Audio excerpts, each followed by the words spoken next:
Hey, what's going on, guys? So, brief conversation that I really wanted to have was about the benefits that I also spoke on the other day about spirituality, right? So, I think that there's more information that you could be able to give and describe to benefit those that aren't spiritually active or don't have a spiritual nature due to a whole lot of different factors, some of which that I mentioned in the other video. But another one of the spiritual practices that I think is really beneficial, especially in our day and age, is Stoicism, right? So Stoicism is basically like Marcus Aurelius. I'm sure that you're familiar with that guy.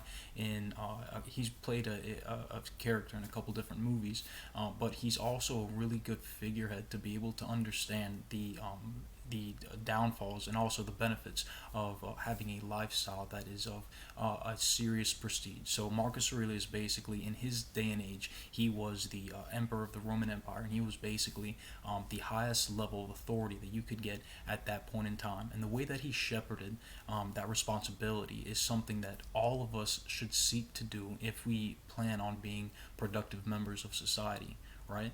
So the only other person that I can relate him to would be King Solomon. So King Solomon, obviously, you understand, he was one of the figureheads in the Bible. He's a part of the trio, which I'm sure that you're familiar with, of the wisdom literature. And so the wisdom literature involves three different books. So you're looking at Proverbs, you're looking at Job, and you're looking at King Solomon. And they each show a different perspective on what wisdom entails. And so most people consider the idea that if you are of high prestige and if you have a large amount of wealth or power or authority, that what you're going to do is wield it in a way that shows your own power. But what these people did, what King Solomon and Marcus Aurelius did, is show that you can wield power, you can wield wealth without necessarily having to be an authoritarian king, right? You can do it in a way that it benefits you and it gives you the knowledge and the education that you need to be able to educate other people.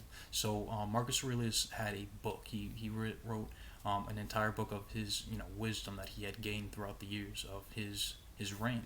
And basically, he no, he didn't print it out, but somebody else ended up printing it out. And the name of the book is Meditations by Marcus Aurelius. And when I was young when I received this book, somebody gifted it to me, and he wanted to make sure that I appreciated it because he understood that I was at a point in time where I was very impressionable and I was very misguided in what I understood to be wisdom, right? And I had at this point in time I had separated myself away from uh, the collegiate institution that I thought was kind of negatively impacting me due to the structure that we have created for the education system, right? And so, one of the benefits that I think that we should continue to contribute to our education system is this idea that philosophy and philosophical mind states are beneficial to the majority of young people due to a few different reasons, right? So, one of the reasons I think is because it gives us stability, it creates a foundation for us to be able to understand why the world is working the way it works, right? It gives us a foundation to understand the different mindsets that people have if they grow up in different environments, right? So if you grow up in like China, for instance, right, you're gonna have a more Confucianism type, Buddhism type mentality than if you grew up in the East, right? And so the different philosophical mindsets that you have are really predominantly based on geographical region. But there's also different elements that are involved when being able to understand philosophy, right? And that's one of the good areas that I think if we can reintroduce that to society, if we can create the mindset that you do have the ability to be able to influence public culture as well as pop culture based on being able to learn that information and put it back into our education system. And that's something that I definitely think is being lost.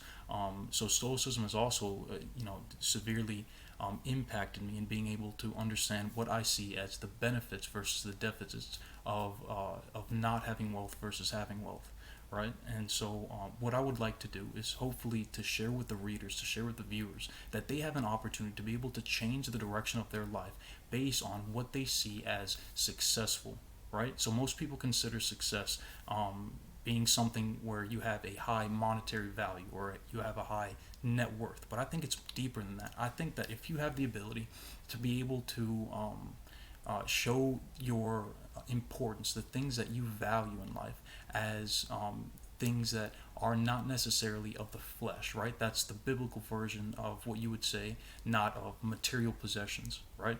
Then the likelihood for you to be able to contribute back into the world is going to be extremely accelerated due to the fact that you have separated yourself away from the material world, the flesh. And that's just some information that I thought would be beneficial to those that might not be familiar with why philosophy is a good foundation to understand the world better.